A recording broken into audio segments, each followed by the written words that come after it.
emkhontweni wesizwe into ekumele sifunde kulaba abanye inhlamba asithuki. Uma ngabe kukhona icomment oyibonayo ekhombisa ukudelela, awuyithuki inhlamba, awuresponding inhlamba kuyo.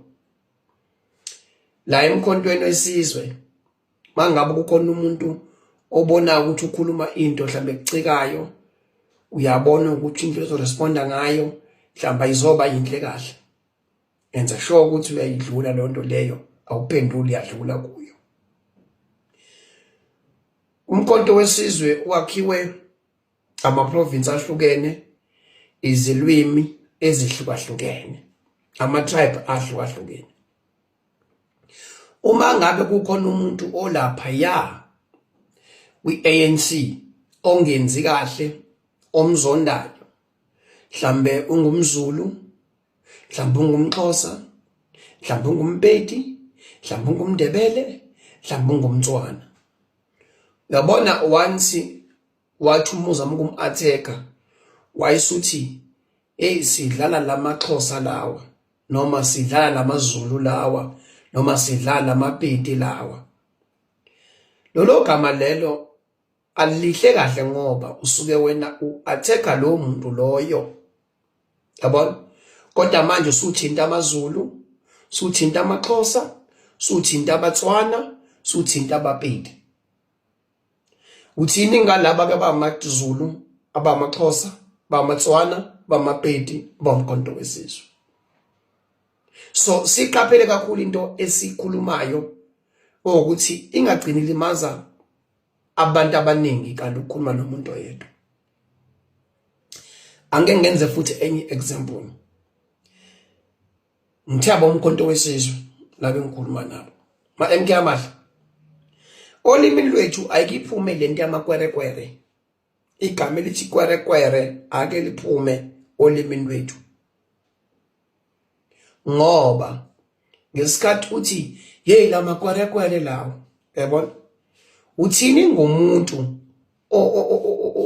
ole ezweni lakhe kodwa support umkhonto wesizwe?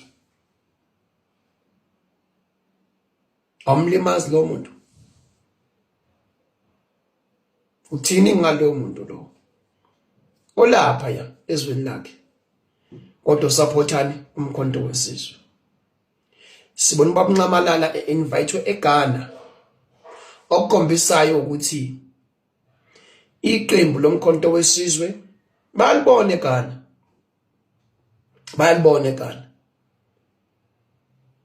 Sithini ke ngabo ke thina ke sibhizi la sithina amakwerekwere. Ake bafunda amagama lawa athanda ukuba nesihlavana sike siwastop kwakhuluma.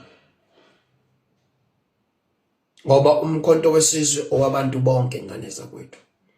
Uma ubaba uRamaphosa ungamthandi, ufisa ukukhuluma ngaye ngendlela ofuna ukukhuluma ngaye, shiya indaba ukuthi dlale livenda iyeke lonto leyo.